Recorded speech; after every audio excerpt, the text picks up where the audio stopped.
کیونکہ 2021 تک تو کسی بھی نان مسلم کا داخلہ حرم مدینہ کے اندر منع تھا. وہ پابندی چونکہ اٹھائی اس وقت کے جو سعودی کنگ ہیں محمد بن سلمان ان کی جانب سے, اور اسی میں پھر یہ سارا سلسلہ شروع ہوا. اب اس میں دو طرف کے لوگ ہیں. ایک طرف وہابی علماء ہیں جو سعودی عرب کے ہر غلط کام کو بھی جسٹیفائی کرتے ہیں, ان کی مجبوری ہے, سعودیہ چونکہ انہیں فائنانس کرتا ہے.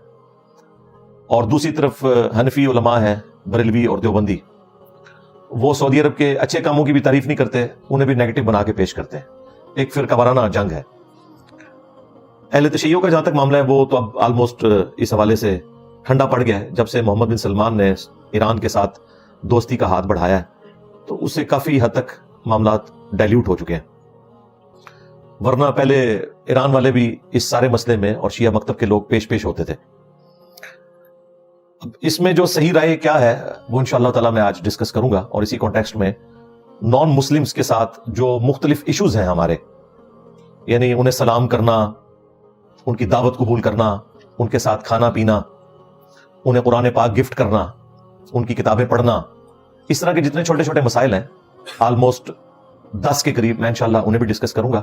لیکن پہلے میں یہ ٹاپک ڈسکس کر لوں جو حرم مدینہ کے حوالے سے ہے.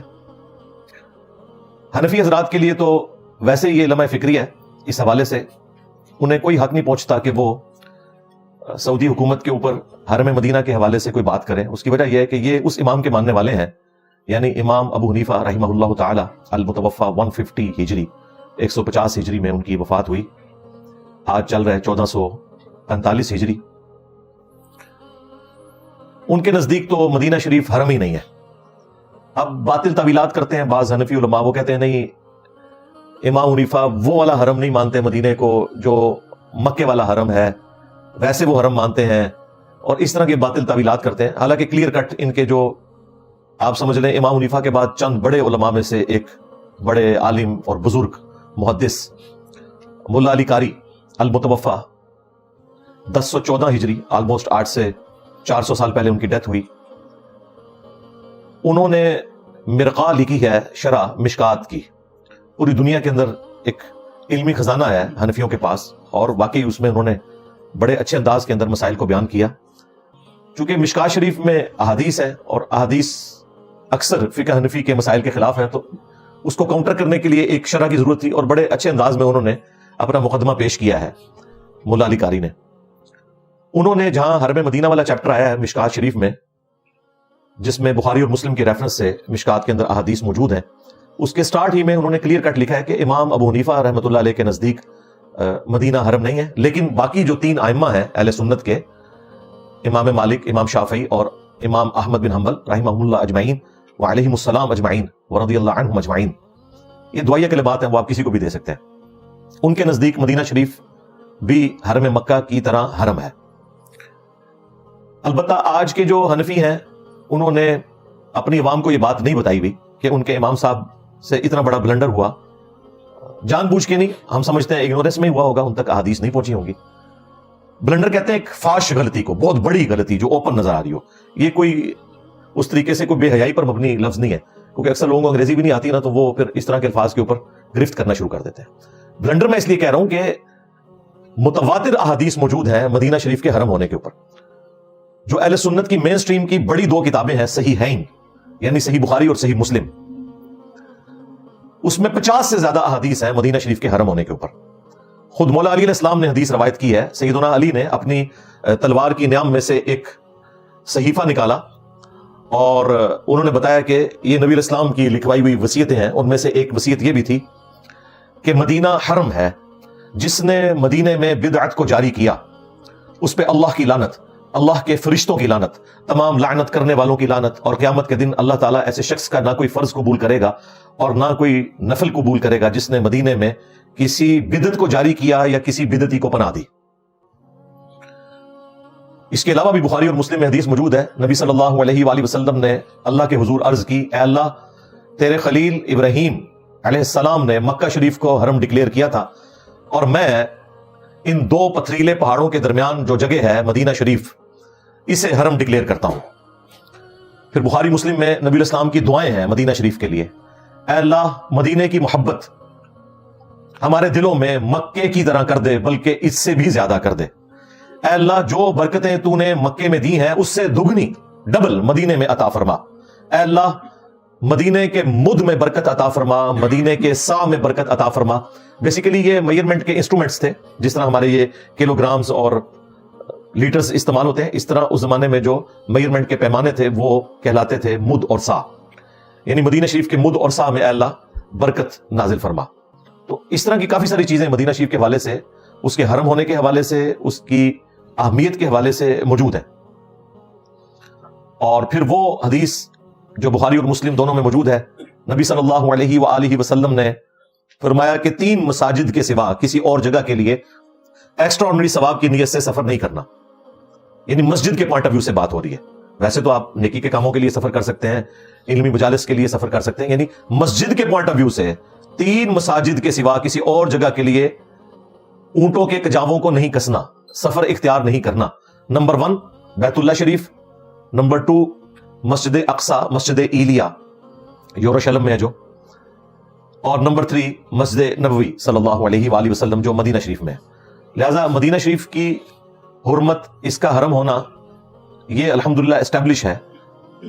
حنفی بھی آج کے اپنے بزرگوں کی تعلیمات کو چھوڑ چکے ہوئے ہیں۔ خود دیکھیں اعلیٰ حضرت احمد بریلوی صاحب نے باقاعدہ پوری نعت لکھی ہے، حاجیوں آؤ شہنشاہ کا روزہ دیکھو، کعبہ تو دیکھ چکے کعبے کا کعبہ دیکھو۔ تو بیسیکلی اعلیٰ حضرت نے خود امام ابو حنیفہ رحمۃ اللہ علیہ سے اختلاف کیا ہے اس مسئلے میں کہ ان کا پوائنٹ آف ویو درست نہیں ہے، اور یہی ہم حنفیوں کو سمجھاتے ہیں کہ بڑے سے بڑا بھی کوئی بزرگ ہو، وہ دین میں فائنل اتھارٹی نہیں ہے۔ فائنل اتھارٹی قرآن و سنت ہے۔ کسی بڑے سے بڑے عالم کو بھی غلطی لگ سکتی ہے کسی بھی معاملے کے اندر، جس طرح اس مسئلے میں امام ابو حنیفہ رحمۃ اللہ علیہ کو غلطی لگ گئی، اور یہ کوئی ایک مسئلہ نہیں ہے جس میں ان کو غلطی لگی ہے۔ اس کے علاوہ بھی شوال کے 6 روزوں کو وہ بدعت سمجھتے تھے، مکروہ سمجھتے تھے، اور صرف امام ابو حنیفہ نہیں، امام مالک نے تو الموطا امام مالک میں باقاعدہ شوال کے 6 روزوں کا انکار کیا، جبکہ ہمارے پاس صحیح مسلم شریف میں، ابو داؤد میں، ترمذی میں، نسائی میں، ابن ماجہ میں، یعنی بخاری کو چھوڑ کے باقی 5 کی 5 مین سٹریم کی کتابوں میں باقاعدہ حدیث موجود ہے کہ اللہ کے محبوب صلی اللہ علیہ وآلہ وسلم نے فرمایا جو کوئی شخص رمضان مبارک کے روزے رکھنے کے بعد شوال کے 6 روزے رکھ لے، اب اس کی مرضی ہے، وہ کنسیکٹو بھی رکھ سکتا ہے، چھوڑ کے بھی رکھ سکتا ہے، یعنی شوال کے مہینے کے اندر 6 روزے پورے کرنے ہیں۔ اس میں کوئی شرط نہیں ہے کہ ایک فوراً بعد رکھیں اور باقی بعد میں بے شک رکھ لیں، جس طرح مرضی رکھیں۔ تو وہ شخص گویا کہ ایسا ہے کہ پورے سال کے اس نے روزے رکھے، اور اگر اس کی زندگی کی یہ روٹین ہے تو اسے پوری زندگی کے روزے رکھنے کا ثواب ملے گا، جو شخص رمضان کے روزوں کے بعد شوال کے 6 روزے رکھ لے اس سے اگلے مہینے کے۔ تو اب یہ غلطی لگ سکتی ہے۔ اسی طریقے سے عقیقے کو وہ سنت نہیں سمجھتے تھے، زمانے جاہلیت کی رسم سمجھتے تھے۔ زمانے جاہلیت میں بھی عقیقہ ہوتا تھا، لیکن اس میں کچھ خرافات بھی شامل تھیں۔ اب حنفیوں نے باقاعدہ اس چیز کو مانا ہے کہ وہ عقیقے کو درست نہیں سمجھتے تھے، لیکن پھر وہ کہتے ہیں نہیں، ان کا کہنے کا مطلب یہ نہیں تھا تو وہ تھا۔ بعض کہتے ہیں جی ان کی طرف غلط بات منسوب ہوگی، لیکن یہ بات تھی۔ لیکن دوسری طرف صحیح بخاری میں اللہ کے محبوب صلی اللہ علیہ وآلہ وسلم کا فرمان موجود ہے کہ بچے کی جان گروی ہوتی ہے عقیقے کے عوض اس کی طرف سے خون بہاؤ، یعنی ایک جان اللہ کے حضور ایک بچے کی طرف سے آپ نے قربان کرنی ہے۔ اگر وہ بچہ میل ہے تو 2 جانیں، اگر فیمیل ہے تو 1 جان۔ وہ جامع ترمذی میں حدیث موجود ہے کہ لڑکے کی طرف سے 2 بکرے کرو اور لڑکی کی طرف سے 1۔ یہ کوئی اس اعتبار سے کوئی جینڈر کے پوائنٹ آف ویو سے اس کو تقسیم نہیں کیا گیا، بلکہ میڈیکلی تو میں یہ کہہ سکتا ہوں کہ آج ہمیں اس کی حقیقت سمجھ آتی ہے کہ بچے کی جان زیادہ ونریبل ہوتی ہے ایز کمپیئر ٹو بچیوں کی جان کے، کیونکہ آپ کسی بھی ڈاکٹر سے پوچھیں کہ جو بیبی گرل ہے نا، اس کی جراثیم کو، یعنی اس کے خلاف جو امیونٹی سسٹم ہے as compare to baby boy کے زیادہ ہوتا ہے، اور جو نیچرل ڈیتھس ہوتی ہیں، ایکسیڈنٹل ڈیتھس ہوتی ہیں، ان میں بھی جو بچے ہیں یا مردوں کے مرنے کے چانسز زیادہ ہوتے ہیں، ظاہر باہر نکلتے ہیں، پھر جنگوں میں بھی مرتے ہیں، اور بھی ایشوز ان کے ساتھ لگے ہوئے ہیں۔ تو اس اعتبار سے ان کا فدیہ 2 بکرے ہی ہونا چاہیے۔ اور جامع ترمذی میں یہ بھی موجود ہے کہ وہ بکرے بھی ہو سکتے ہیں، بکریاں بھی ہو سکتی ہیں، یعنی 2 جانیں دینی ہیں۔ اور ایک اور حدیث ہے جامع ترمذی کے اندر، اس میں نبی علیہ السلام نے فرمایا کہ بچے کی طرف سے اور بچی کی طرف سے 7ویں دن عقیقہ کرنا ہے، یعنی جس دن بچہ پیدا ہوا ہے نا، اگلے ویک وہی دن جب دوبارہ آئے گا نا، اس سے 1 دن پہلے آپ نے عقیقہ کرنا ہے۔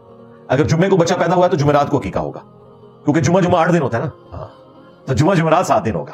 اور اگر بچہ مغرب کے بعد پیدا ہوا ہے جمعے والے دن, تو وہ پھر جمعے کو نہیں پیدا ہوا, شرعی اعتبار سے وہ ہفتے کو پیدا ہوا ہے, کیونکہ مغرب کے بعد اگلا دن شروع ہو جاتا ہے. اسی لیے آپ قیام اللیل تراویح جو ہے رمضان کی وہ پہلے کرتے ہیں, اگلے دن روزہ رکھتے ہیں, کیونکہ مغرب کے بعد رمضان شروع ہو جاتا ہے.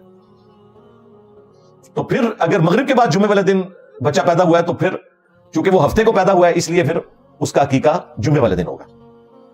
تو فرمایا 7ویں دن عقیقہ کرنا ہے, اور اس کا نام بھی ڈکلیئر کرنا ہے, اور اس سے گندگی ریموو کرنی ہے, اس کے بال مونڈنے ہیں, اور باقی یہ جو جسم وغیرہ دھونا, یہ سارے معاملات 7ویں دن کرنے ہیں. تو الحمدللہ یہ آج حنفی بھی کرتے ہیں, سارے کرتے ہیں. یہ میں نے ضمناً عرض کر دیا کیونکہ ان لوگوں نے اپنے بزرگوں کو, اماموں کو پیغمبروں کا درجہ دیا ہوا ہے. تو یہ بڑی سخت زیادتی ہے کہ ہم حرم مدینہ کو ڈسکس کریں اور حنفیوں کو چھوڑ دیں. ایسا تو نہیں ہوگا.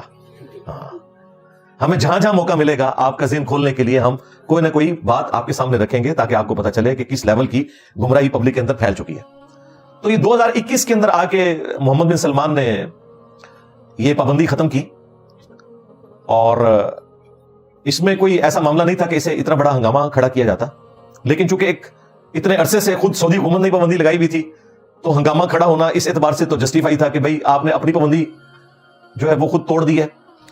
تو سعودی حکومت کوئی کام کرے تو اس کا یہ مطلب نہیں ہے کہ وہ قرآن و سنت کے مطابق ہی ہو رہا ہے, ورنہ ان سے پوچھ لیں ان کے اوپر جو کلاڑا چلایا ہے سعودی حکومت نے, اس وقت تو یہ بڑے ناراض ہوئے, اور وہ تھا جب 4 مسلح اٹھا لیے حرم مکہ سے. سلطنت عثمانیہ نے 400 سال تک, 1517 سے لے کے 1917 تک حرم کعبہ میں 4 مسلح ڈالے ہوئے تھے, حنفی, شافعی, مالکی, حنبلی. 4 امتیوں کے نام کے اوپر پوری امت کو ڈیوائیڈ کیا ہوا تھا. اس میں اماموں کا قصور نہیں ہے. آج اگر جیزس کرائسٹ کے ساتھ لوگوں نے غلط عقائد منسوب کیے ہیں تو عیسیٰ ابن مریم کا کوئی قصور نہیں ہے, لیکن ہم غلط عقیدوں کو تو غلط کہیں گے نا. یہ سعودی حکومت نے آ کے آلموسٹ 1926 میں یہ 4 مسلح اٹھائے, اور امام کعبہ کو مقام ابراہیم کے اوپر کھڑا کیا سنت کے مطابق. وَاتَّخِذُوا مِن مَقَامِ إِبْرَاهِيمَ مُصَلًّى, اور ابراہیم کے کھڑے ہونے کی جگہ کو نماز کا مقام بنا لو. لیکن جو بلڈنگز تھیں وہ توڑنے کی ہمت نہیں ہوئی. بلڈنگز انہوں نے 1955 میں آ کے توڑی ہیں, اس لیے ہمارے پاس کلرڈ اس کی تصویریں موجود ہیں. وہ 4 جو انہوں نے فرقہ وارانہ کام کیے تھے, پیرلل میں 4 نمازیں ہوتی تھی, یعنی فجر کی 4 نمازیں ہو رہی ہیں, ظہر کی 4 ہو رہی ہیں, چلے اس میں تو ٹائم آگے پیچھے کر لیتے تھے. مغرب تو ساروں نے اکٹھی پڑھنی ہوتی تھی, تو پیچھے نماز پڑھنے والوں کو سمجھ نہیں آتی تھی کہ اب ہمارے امام نے رکوع کیا یا کسی دوسرے امام نے کیا. تماشا لگا کے رکھا ہوا تھا انہوں نے. پھر اللہ تعالیٰ نے ان کی بدعت ختم کی, اور اب قیامت تک کے لیے یہ الحمدللہ بدعت ختم ہوگی, کیونکہ حنفیوں کی بھی اللہ تعالیٰ نے کمر توڑ دی ہے. ان میں بھی 2 فرقے بن گئے, حنفی بریلوی اور حنفی دیوبندی. لہذا اب تو 4 مسلحوں والا معاملہ ہی نہیں رہا, اب حنفیوں کے 2 مسلح ہو گئے. خیر اب تو یہ سارا معاملہ انشاءاللہ تعالیٰ اللہ کے حکم سے ایڈریس ہو گیا. تو وہ جو سعودی حکومت کا کام تھا بالکل درست تھا. اس کے علاوہ انہوں نے وہاں پہ جو سلطنت عثمانیہ نے مزارات بنائے ہوئے تھے, جن کا کوئی لینا دینا ہی نہیں تھا قرآن و سنت کے ساتھ, وہ انہوں نے گرائے, اور انہوں نے یہاں پہ ہنگامہ کھڑا کیا, جی مزارات شہید کر دیے. اور شہید تو حلال چیز ہوتی ہے, جو حرام کام ہے اس کو ختم کرنا تو سنت کو اسٹیبلش کرنا ہوتا ہے. صحیح مسلم میں حدیث ہے, میں تمہیں منع کرتا ہوں قبروں کو پکا کرنے سے, قبروں پر عمارت بنانے سے, اور قبروں پر بیٹھنے سے. ڈائریکٹ بیٹھنا بھی منع ہے, اور مجاور بن کے بیٹھنا بھی منع ہے. صحابہ کرام اور رضوان سونے کا گنبد رکھ دیتے نبی الاسلام کی قبر عطر کے اوپر. انہوں نے یہ حرکت نہیں کی, انہیں پتا تھا نبی الاسلام نے منع کیا. ٹیکنالوجی بھی موجود تھی. نبی الاسلام کی پیدائش سے بھی 35 سال پہلے آیا صوفیہ کا یہ گنبد ہے, جو گنبد خضرا سے بھی 10 گنا بڑا گنبد ہے, ٹرکی میں استنبول کے اندر, جو آج کل انہوں نے کھول دیا ہوا ہے, میوزیم پلس مسجد اسے ڈکلیئر کیا ہوا ہے. یہ نبی الاسلام کی پیدائش سے بھی 35 سال پہلے کا ہے, لیکن نہیں بنایا. ڈوم آف دا راک یروشلم میں, یہ صحابہ کرام کے زمانے میں عبد الملک بن مروان جو اموی خلیفہ تھا اس نے بنایا تھا, کیونکہ وہ ایک چٹان کے اوپر تھا. مسجد پہ آپ گنبد بنا سکتے ہیں, چٹان پہ بنا سکتے ہیں, قبر پہ نہیں بنا سکتے. اس لیے دیکھیں اس نے قبر پہ نہیں بنوایا, انہیں پتا تھا کہ نبی الاسلام کی نافرمانی ہے. یہ 650 سال کے بعد جو ایوبی ڈائنسٹی تھی, اس کی جو سلطنت تھی مملوک, اس میں ایک بادشاہ تھا ملک المنصور قلاوون. اس نے نبی الاسلام کی وفات کے 650 سال کے بعد آلموسٹ 678 ہجری میں, یعنی آج چل رہے 1445 ہجری, تو آلموسٹ 800 سال پہلے یہ گنبد لا کے رکھا. اس وقت لوگوں نے بڑی مخالفت کی, لیکن وہ حکومتی لیول کے اوپر ایک بدماشی سے کام ہوا. ایون جس نے مشورہ دیا تھا وہ معزول ہو گیا, اور لوگوں نے کہا اسے سزا ملی ہے جو اس نے اس بدعت کا مشورہ دیا تھا. یہ باقاعدہ یعنی تاریخ مدینہ پہ جو سب سے اتھینٹک کتاب مانی جاتی ہے, اس میں ضعیف روایتیں بھی ہیں, اس میں وہ جعلی واقعہ بھی لکھا ہوا ہے نور الدین زنگی والا, لیکن یہ واقعہ اس میں لکھا ہوا ہے کہ یہ کس طریقے سے جو ہے وہ مدینہ شریف میں اس بدعت کو جاری کیا گیا گنبد رکھنے کی. وفاء الوفا اس کتاب کا نام ہے, علامہ سمہودی کی, 9/11 ہجری میں فوت ہوئے, آلموسٹ آج سے 500 سال پہلے. انہوں نے یہ پوری تاریخ مدینہ جمع کی ہے. خیر یہ الگ سے ایک ٹاپک ہے. تو پھر اس کے بعد پھر ظاہر ایک سلسلہ شروع ہو گیا. بقیہ غرقت میں انہوں نے باقاعدہ مزارات بنائے اور اتنے بڑے بڑے گنبد, ان کی بھی تصاویر موجود ہے. پھر سعودی حکومت نے سب کچھ ختم کیا, یعنی سنت کو اسٹیبلش کیا. مزارات شہید نہیں کیے, سنت کو اسٹیبلش کیا. تو اس پہ میری تفصیلی ویڈیوز ریکارڈ ہے. آج میرا چونکہ ٹاپک نہیں ہے اس لیے میں اس کو اسی پہ چھوڑتا ہوں. اس کے ساتھ جس کو شوق ہے اس کی تفصیلات کا تو وہ میری باقی تفصیلی ویڈیوز دیکھیں. آج ہم اس ٹاپک کی طرف واپس آتے ہیں جو حرم مدینہ والا ٹاپک ہے. تو حرم مدینہ کوئی شک نہیں اس میں حرم ہے اور اس کا جو پروٹوکول ہے وہ حرم والا ہے. لیکن جو ایک حرم مکہ کو جو استثناء حاصل ہے حرم مدینہ کے اوپر, وہ غیر مسلم کے داخلے والا ایشو ہے. اس کے حوالے سے یہ چیز کلیئر کر لیں کہ اگرچہ مدینہ شریف بھی حرم ہے لیکن جو ایک خاص پروٹوکول حرم مکہ کو حاصل ہے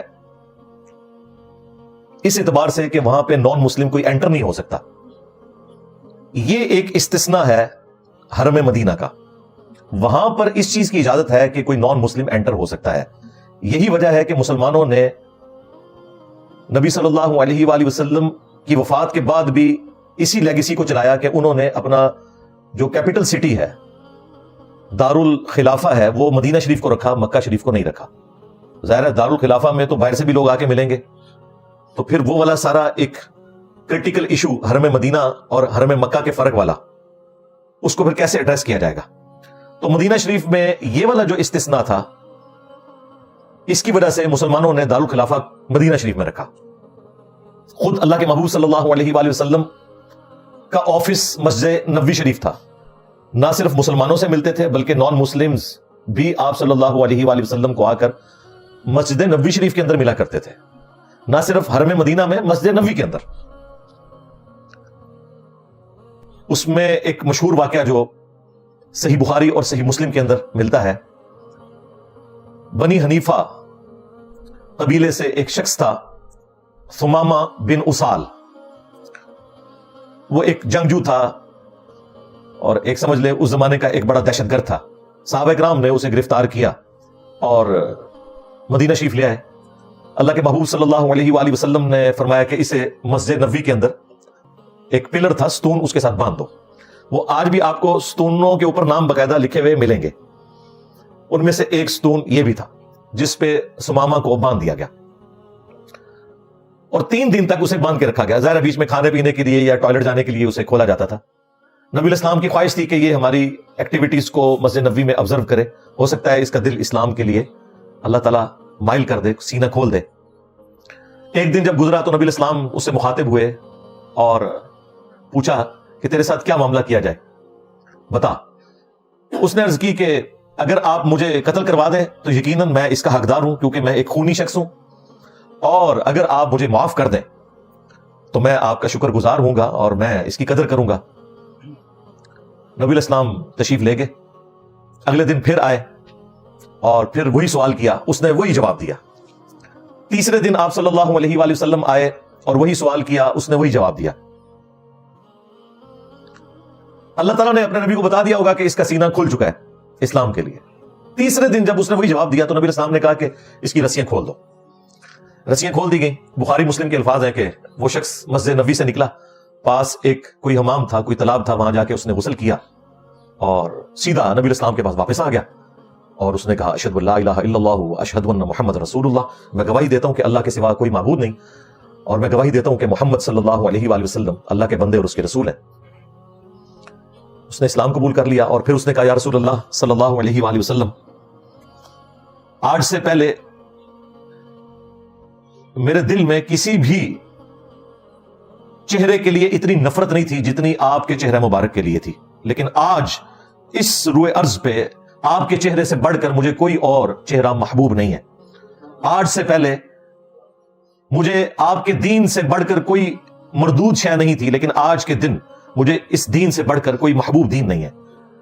آج سے پہلے آپ کے شہر مدینہ سے بڑھ کر مجھے کسی شہر سے نفرت نہیں تھی, لیکن آج کے دن کے بعد اللہ تعالیٰ نے جو میرا سینہ کھولا, مدینہ شریف سے بڑھ کر مجھے کوئی اور شہر نہیں ہے. پھر اس نے کہا یا رسول اللہ آپ مجھے اجازت دیں، میں تو آلریڈی عمرے کے لیے جا رہا تھا، آپ کے ساتھیوں نے مجھے گرفتار کر لیا۔ ظاہر ہے عرب کے لوگ اپنی وہ جو ٹوٹی پھوٹی شریعت تھی اس میں سب کچھ کیا کرتے تھے، اور اس نے کہا یا رسول اللہ اب آندہ کے بعد جو یہ مکے کے لوگ ہیں یہ بھول جائیں کہ ہمارے علاقے سے ان کے لیے کوئی اناج جائے گی، اور جب آپ مجھے حکم دیں گے میں ان کی اناج روک لوں گا۔ خیر نبی الاسلام نے اس کو کوئی رسپانس نہیں کیا اس بات کو، وہ پھر گیا وہاں پہ بھی مشہور ہو گیا کہ یہ بے دین ہو گیا۔ اس نے کلیئر کٹ کہا کہ میں نے اسلام قبول کر لیا۔ ابھی فتح مکہ نہیں ہوئی تھی، یہ اس سے پہلے کی بات ہے۔ پھر خیر وہ اپنے علاقے میں گیا، اس نے غلہ وغیرہ بھی روک دیا، ان کا تجارت کا جو سلسلہ تھا۔ پھر مشرکین عرب نے نبی الاسلام کو ریکویسٹ کی، پھر آپ علیہ السلام نے اس کی طرف ایک قاصد روانہ کیا کہ یہ کام نہ کرو، یعنی دعوت کے لیے ظاہر ہے یہ چیز ہرڈل ہے، اور نبی الاسلام کے اخلاق بھی اعلیٰ درجے کے تھے، تو آپ نے کہا کہ یہ جو تجارتی معاملات ہیں وہ اسی طریقے سے مشرکین عرب کے ساتھ تم جاری رکھو۔ یہ حدیث واضح ثبوت ہے کہ نبی الاسلام نے نہ صرف کافر کو حرم مدینہ میں جانے کی اجازت دی بلکہ مسجد نبوی کے اندر بھی اسے باندھا گیا۔ لہٰذا جو پاکی ناپاکی کے جو مسائل ہیں یہ مسلمانوں سے متعلقہ ہیں، نان مسلم کے اوپر ہماری شریعت اپلائی نہیں ہوتی۔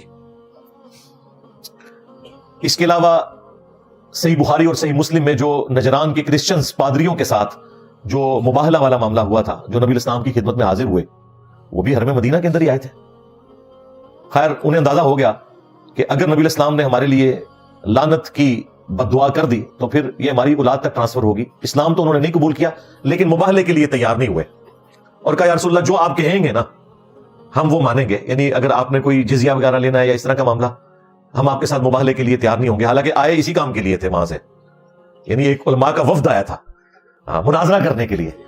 تو پھر انہوں نے کہا کہ آپ ہماری طرف کوئی اپنا ایک خاص جو بندہ ہے وہ بھیجیں جو آپ کی طرف سے سفیر ہو۔ تو نبی الاسلام نے کہا کہ میں عنقریب تمہاری طرف ایک امین شخص کو بھیجوں گا، اور پھر نبی صلی اللہ علیہ وآلہ وسلم نے ابو عبیدہ ابن جراح کو بھیجا، اور یہیں سے آپ کا لقب ہوا امین الامت۔ بہت بڑا آپ کو اللہ تعالیٰ نے یہ مرتبہ دیا کہ نبی الاسلام کی مبارک زبان سے امین الامت کا لقب ملا، یعنی مباہلے کی آفر کی گئی۔ تو مسلم شریف کے الفاظ ہیں، سعد بن ابی وقاص کہتے ہیں کہ اللہ کے محبوب صلی اللہ علیہ وآلہ وسلم اپنے ساتھ سیدنا علی، حسن، حسین اور فاطمہ علیہ السلام اجمعین کو لے کر آئے اور کہا اللہم ہؤلاء اہل بیتی، اے اللہ یہ میرے اہل البیت ہیں۔ حالانکہ نبی الاسلام کی 9 بیویاں موجود تھیں اس وقت، کسی بیوی کو اپنے ساتھ نہیں لے کے گئے، حضرت علی، حسن، حسین اور سیدہ فاطمہ کو لے کے گئے۔ باقی جو 3 بیٹیاں تھیں وہ فوت ہو چکی تھیں، اس لیے ان کو ساتھ نہیں لے کے گئے، اور کہا کہ یہ میرے اہل البیت ہیں۔ نبی الاسلام کی بیویاں بھی اہل البیت ہیں آنری طور پر، کیونکہ وہ نبی الاسلام کے عقد میں ہیں، لیکن یہ جو اہل البیت ہیں یہ نبی الاسلام کے خون اور دودھ کے رشتے کے اعتبار سے اہل البیت ہیں۔ یہ جو مباہلے والا معاملہ ہے یہ بھی مدینہ شریف میں ہوا، اور اس میں نجران کے کرسچنز آئے، نبی الاسلام نے باقاعدہ انہیں دعوت دی ہوئی تھی، لہٰذا حرم مدینہ کا جو پروٹوکول ہے نان مسلمز کے حوالے سے وہ ڈیفرنٹ ہے حرم مکہ کے پروٹوکول سے۔ یہ میں نے ساری باتیں اس لیے کی تاکہ آپ کو اوورال ایک ڈاکٹرن کلیئر ہو جائے، باقی تو صرف اپنا موقف بھی بیان کرتے ہیں، ہم تو ہر بات کو قرآن و سنت سے دلیل کے ساتھ بیان کریں گے تاکہ آپ کو اندازہ ہو کہ کون سی بات کتنی موجود ہے۔ ہم نے جذبات کے ساتھ نہیں دیکھنا معاملات کو، یہاں پہ لوگ جذبات کے ساتھ دیکھتے ہیں، علم کے اعتبار سے معاملات کو لے کے نہیں چلتے، اور اسی وجہ سے پھر اختلافات بڑھتے چلے جاتے ہیں۔ اب آ جائیں حرم مکہ کی طرف، جو میں نے کہا کہ اس کا ایک اسپیشل پروٹوکول ہے، اور وہ سورہ التوبہ کے اندر آیت نمبر 28 کے اندر اللہ تعالیٰ نے فرمایا اعوذ باللہ من الشیطان الرجیم بسم اللہ الرحمن الرحیم یا ایھا الذین آمنوا، اے وہ لوگ جو کہ ایمان لے کر آئے ہو، انما المشرکون نجس، جو مشرک ہیں یہ تو سوائے اس کے کچھ نہیں کہ پلید ہیں، ناپاک ہیں۔ یہاں ناپاکی سے مراد ان کے عقیدے کی ناپاکی ہے، ظاہر ہے شرک سے بڑی تو ناپاکی کوئی ہو نہیں سکتی نا۔ ایون اپنی کتابیں جو ہیں ہندوؤں کی اس میں بھی لکھا ہوا ہے کہ اللہ تعالیٰ کے ساتھ شرک نہیں کیا جا سکتا، یہ سب سے بڑا گناہ ہے، اس کے اوپر سب کا اتفاق ہے۔ ڈاکٹر ذاکر نائک نے باقاعدہ ایک ویڈیو ریکارڈ کروائی ہے سملیرٹیز بٹوین ہندوازم اینڈ اسلام، اس میں انہوں نے ہندوؤں کی کتابوں سے باقاعدہ یہ ساری کی ساری جو ان کی ورسز ہیں وہ کوٹ کی ہیں۔ فلا یقربوا المسجد الحرام، تو وہ ہرگز جو مسجد حرام ہے اس کے قریب بھی نہ جائیں، بعد عامہم ھذا، اس سال کے بعد، یہ آخری سال تھا جو حرم مکہ میں آ گئے مشرکین عرب حج کرنے کے لیے، یہ حج کے موقع کے اوپر آیات نازل ہوئی تھی جس میں واضح حکم آیا کہ اس سال کے بعد اب وہ نہیں آ سکتے حرم مکہ کے اندر۔ وَإِنْ خِفْتُمْ، اور اگر تمہیں اس حوالے سے کوئی خوف ہے نا کہ کوئی تمہارا کوئی معیشت کا نقصان ہو جائے گا, کوئی تجارت کا نقصان ہو جائے گا, اس کی ٹینشن تم نے نہیں لینی. فسوف یغنیکم اللہ من فضلہ, ان قریب اللہ تعالیٰ اپنے فضل سے تمہیں غنی کر دے گا. انشاء, جو اللہ تعالیٰ چاہے گا. ان اللہ علیم حکیم, بے شک اللہ تعالیٰ علم والا ہے, حکمت والا ہے. ظاہر اللہ کو تو پتا تھا کہ ان قریب رومن اور پرشین امپائر مسلمانوں کے قدموں میں ڈھیر ہونے والی ہے اور مسلمانوں کو ان کے خزانے مل جائیں گے. اس لیے کہا گیا کہ اکانومی کو نہیں دیکھنا, تجارت کو نہیں دیکھنا. مشرکین عرب کو اب اجازت نہیں ہے اس سال کے بعد کہ وہ حرم مکہ میں آ سکے. یہ وہ استثناء ہے جو حرم مدینہ سے ہٹ کے حرم مکہ کو حاصل ہے کہ حرم مکہ کے اندر کوئی نان مسلم انٹر بھی نہیں ہو سکتا. یہ آیات نازل ہوئی فتح مکہ سے ایک سال کے بعد. 8 ہجری میں فتح مکہ ہوا اور 9 ہجری میں نبی الاسلام خود حج کے لیے تشریف نہیں لے گئے, بلکہ آپ نے سیدنا ابو بکر صدیق رضی اللہ تعالیٰ عنہ علیہ السلام کو اپنی طرف سے امیر حج بنا کر بھیجا کہ آپ جا کے وہاں حج کروائیں. اور یہ 9 ہجری کا حج ایسا تھا جو مسلمانوں نے اور مشرکین عرب نے اکٹھا کیا تھا, کیونکہ ان میں بھی حج جاری تھا. یہ اکٹھا حج ہو رہا تھا اور پیچھے سے آیات نازل ہوئی مدینہ شریف میں. تو نبی صلی اللہ علیہ وآلہ وسلم نے سیدنا علی کو اور بعض اور صحابہ تھے, ان میں حضرت ابو ہریرہ بھی شامل تھے, باقی صحابہ کو حضرت علی کی سرکردگی میں مکہ شریف بھیجا اور کہا کہ آپ نے میری طرف سے منا کے میدان میں جہاں قربانی ہوتی ہے وہاں پر جا کے اناؤنسمنٹ کرنی ہے, یہ قرآن پاک کی سورہ التوبہ کی آیات پڑھنی ہے. تو حضرت علی رضی اللہ تعالیٰ عنہ وہاں پہنچے, جا کے حضرت ابوبکر سے کہا کہ مجھے نبی الاسلام نے اس پیغام کے ساتھ بھیجا ہے. انہوں نے پہلا سوال یہ کیا کہ آپ کو امیر بنا کے بھیجا ہے یا اس اناؤنسمنٹ کے لیے بھیجا ہے. انہوں نے کہا امیر آپ ہی ہیں, کیونکہ یہ ایک جو سیاسی نظام ہے اس میں پہلی چیز یہی ہے کہ بھائی اگر لیڈرشپ اب ٹرانسفر ہونے لگی ہے تو پہلے مجھے وہ بتایا جائے کہ آپ کی ذمہ داری ہے, ٹھیک ہے آپ اس کو سنبھالیں. انہوں نے کہا نہیں امیر حج آپ ہی ہیں, البتہ اناؤنسمنٹ میں خود کروں گا. وہ آپ نے نہیں کرنی, کیونکہ عرب کے لوگوں میں یہ رواج تھا کہ جو قبیلے کا سردار تھا یا وہ خود اناؤنسمنٹ کرتا تھا یا اس کا کوئی قریبی رشتہ دار کرتا تھا تو وہ اناؤنسمنٹ اس شخص کی طرف سے شمار ہوتی تھی. تو حضرت علی سے زیادہ تو قریبی نبی الاسلام کا کوئی نہیں تھا, اس لیے نبی الاسلام نے کہا کہ یہ آیات تم نے خود میری طرف سے تلاوت کرنی ہے وہاں جا کے, تاکہ لوگوں کو انشور ہو جائے کہ حضرت علی آئے ہیں, نبی الاسلام کے داماد بھی ہیں اور آپ کے چچا زاد بھی ہیں, دنیا اور آخرت میں آپ کے بھائی بھی ہیں. تو حضرت علی نے پھر وہ آیات تلاوت کی کہ یہ والی آیت سورہ التوبہ کی آیت نمبر 28 کہ اے اہل ایمان, جو مشرک ہیں, غیر اللہ کی پرستش کرنے والے لوگ, اللہ کے ساتھ شرک کرنے والے لوگ, یہ اپنے عقیدے کی پلیدی کا شکار ہیں, ناپاک ہیں, یہ اس قابل نہیں ہے کہ حرم کی سرزمین میں آئیں. اور پھر ساتھ انہوں نے نبی الاسلام کی طرف سے پیغام ایڈ کیا کہ نہ تو اب سے کوئی کافر حج اور عمرے کے لیے یہاں آئے گا اور نہ ہی کوئی کپڑے اتار کر طواف کعبہ کرے گا, کیونکہ مشرکین عرب کپڑے اتار کر طواف کعبہ کرتے تھے. اس رسم کو بھی ختم کیا گیا. یہ 2 اناؤنسمنٹ کی گئی. یہ حدیث بخاری میں بھی ہے, مسلم میں بھی ہے. لہٰذا اس سے کلیئر ہو گیا کہ حرم مکہ کے اندر کوئی کافر انٹر نہیں ہو سکتا, حج اور عمرے کے لیے بھی انٹر نہیں ہو سکتا. یہ ایک اسپیشل آپ سمجھ لیں مسلمانوں کا کنٹونمنٹ ایریا ہے.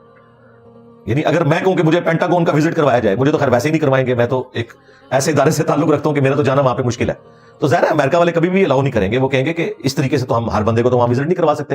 اور اگر کسی کو وزٹ کروانا ہوگا کوئی اسپیشل, اس کے لیے کوئی اجازت نامہ ہوگا, جس طرح حرم مکہ کے لیے اجازت نامہ ہے لا الہ الا اللہ محمد رسول اللہ صلی اللہ علیہ وآلہ وسلم, یہ اجازت نامہ ہے کہ نان مسلم وہاں انٹر نہیں ہو سکتا. اس کو کوئی اس اعتبار سے نہ کہ کوئی اسلام نے اس اعتبار سے کوئی سختی کر دی ہے کہ وہ ایک وزٹ کرنے والی جگہ تھی تو باقی لوگوں کو آنے کی اجازت کیوں نہیں دی.